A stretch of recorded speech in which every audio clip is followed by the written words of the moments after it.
ఇక కాలుష్య కోరల్లో భారత్ టాప్ 50లో ఇండియాలోనే 35 ప్రాంతాలు. అగ్రస్థానంలో మేఘాలయలోని బెర్నీహాట్, రెండో స్థానంలో దేశ రాజధాని ఢిల్లీ.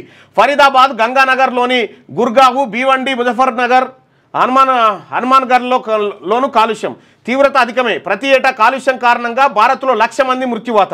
ప్రతి సంవత్సరం వాయు కాలుష్యం ద్వారా 1,50,000 నుంచి 1,70,000 వరకు మరణాలు. మొత్తం కాలుష్య మరణాలు 2,30,000 పైనే. లాన్సెట్, బోస్టన్ కాలేజీ, ఆ తర్వాత స్టాటిస్టా సంస్థల వెల్లడి. అయితే ఇక గమ్మత్ ఏంటంటే మొన్న అదేంది పాల్గామ్లో 27 మందిని చంపారు పాకిస్తాన్ వాళ్ళు 27 మందిని చంపారు కదా. తెలంగాణ భారతదేశంలో కాలుష్యం ఏడాదికి 1,00,000 మందిని చంపుతుంది.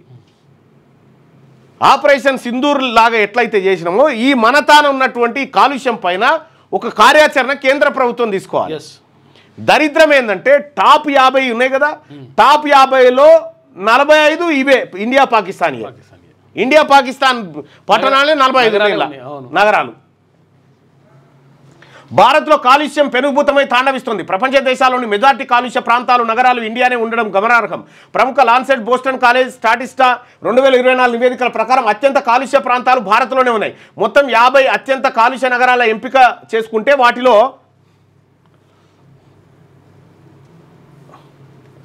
35 పట్టణాలు, నగరాలు మన దేశంలోనే ఉన్నాయి. WHO నివేదికల ప్రకారం 17% కాలుష్య కార్పొరేట్ సిటీస్, టౌన్స్ ఇండియాలోనే ఉన్నట్టు తేలింది. ప్రపంచంలోనే అత్యంత కాలుష్య పట్టణంగా మేఘాలయ రాష్ట్రానికి చెందిన బైర్నీహాట్ నిలవగా తర్వాత స్థానంలో దేశ రాజధాని ఢిల్లీ నిలవడం అత్యంత ఆందోళన కలిగిస్తోంది.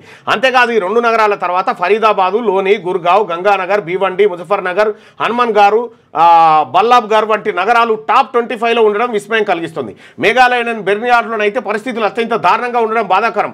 బెర్నీహాట్ ప్రపంచంలోనే అత్యంత గాలి కాలుష్యంతో ఉన్న నగరంగా గుర్తింపు పొందింది. ఇక్కడ PM 2.5 ఉమ్మడి సగటు నమోదు 128.2గా నమోదైంది. ఇది WHO సూచించిన దానికంటే 25 రెట్లు అధికం. ఇక ఇదే పరిస్థితులు కొంచెం అటు ఇటుగా దేశ రాజధాని ఢిల్లీ, వాణిజ్య ప్రాంతం గుర్గావ్, గ్రేటర్ నోయిడాలో ఉండడం గమనార్హం. మరోవైపు భారత్ తర్వాత చాదు, బంగ్లాదేశ్, పాకిస్తాన్, కాంగో దేశాల్లో అత్యంత వాయు కాలుష్యం ఉన్నట్టుగా WHO నివేదికలు స్పష్టం చేస్తున్నాయి. అయితే ఆయా దేశాల వాయు కాలుష్యంతో పోల్చినప్పుడు భారత్లోనే అధిక వాయు కాలుష్యం ఉన్నట్టుగా తేలింది.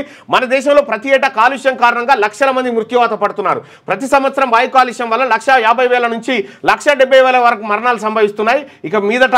ఇక మిగతా ఇతరత్ర కాలుష్యాలను పరిగణలోకి తీసుకొని ఏ సంఖ్య మరింత పెరుగుతుంది. మొత్తం మరణాలు 2,30,000 వరకు ఉన్నట్టుగా చెప్పిందట.